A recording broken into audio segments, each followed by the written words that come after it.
ഇന്നത്തെ എൻ്റെ വീഡിയോ ചുമയ്ക്കും അലർജിക്കൊക്കെ പറ്റിയ ഒരു മരുന്നിൻ്റെ വീഡിയോ ആണ്.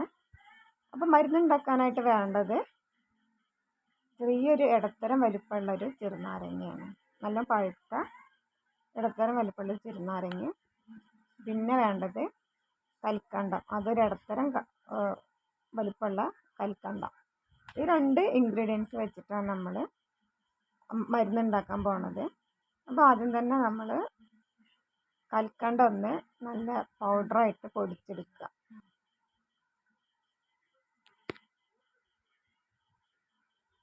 കൽക്കണ്ടം നന്നാക്കി പൊടിച്ച് വെക്കുന്നത് ഇനി ഇതൊരു നമ്മളൊരു ചെറിയൊരു ബൗളിലേക്ക് മാറ്റി വയ്ക്കുക.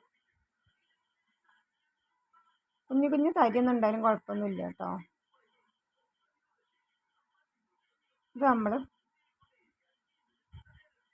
ആ ബൗളിലേക്ക് മാറ്റി വയ്ക്കുക. എന്നിട്ട് നമ്മൾ നേരത്തെ എടുത്ത് വെച്ച ചെറുനാരങ്ങ ഉണ്ടല്ലോ, ആ ചെറുനാരങ്ങ ഒന്ന് ഉടച്ചെടുക്കുക. ആ ചെറുനാരങ്ങ ഒരു മേശമേലോ എന്തിൻ്റെങ്കിലും മുകളിൽ വെച്ചിട്ട് അത് നല്ലപോലെ ഉടച്ചെടുക്കുക.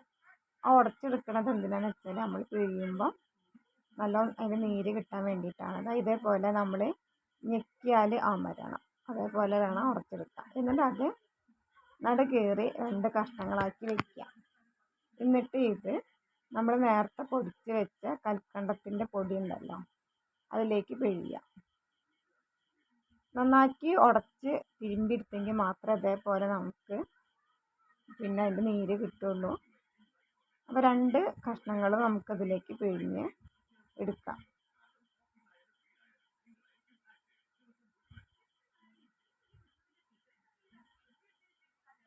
ഇനി ഈ ചെറുനാരങ്ങയുടെ നീരും ഈ കൽക്കണ്ടം കൂടെ ഒന്ന് മിക്സ് ചെയ്തെടുക്കുക.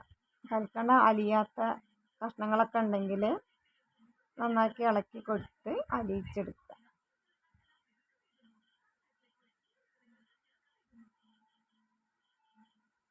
അപ്പോൾ ഇത്ര പണിയുള്ളൂ. നമ്മുടെ മരുന്നിവിടെ റെഡിയാണ്. അപ്പം ഈ മരുന്ന് എന്തിനൊക്കെയാണ് നമുക്ക് പറ്റുകയെന്ന് വെച്ചാൽ, ഈ അലർജി മൂലം ഉണ്ടാവുന്ന പിന്നെ ചുമ ഉണ്ടല്ലോ അതിനും, പിന്നെ ഈ സൗണ്ട് അടയ്ക്കലുണ്ടല്ലോ, തൊണ്ടേൻ്റെ കരകരപ്പ്, അതിനൊക്കെ പറ്റിയ നല്ലൊരു മരുന്നാണ് കേട്ടോ. അത് ഒറ്റമൂലിയാണ്. ഇത് പ്രായഭേദമന്യേ എല്ലാവർക്കും കഴിക്കാനൊക്കെ പറ്റും. കുട്ടികൾക്കായാലും വലിയവർക്കായാലും ഒരേപോലെ പിന്നെ ഫലസിദ്ധി തരുന്നൊരു മരുന്നാണ്. അപ്പോൾ നിങ്ങൾക്ക് ഇതേപോലൊക്കെ ഒരു അസുഖം ഉണ്ടെങ്കിൽ ഉണ്ടാക്കി നോക്കുക. പിന്നെ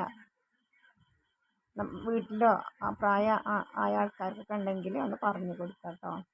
താങ്ക് യു ഫോർ വാച്ചിങ്.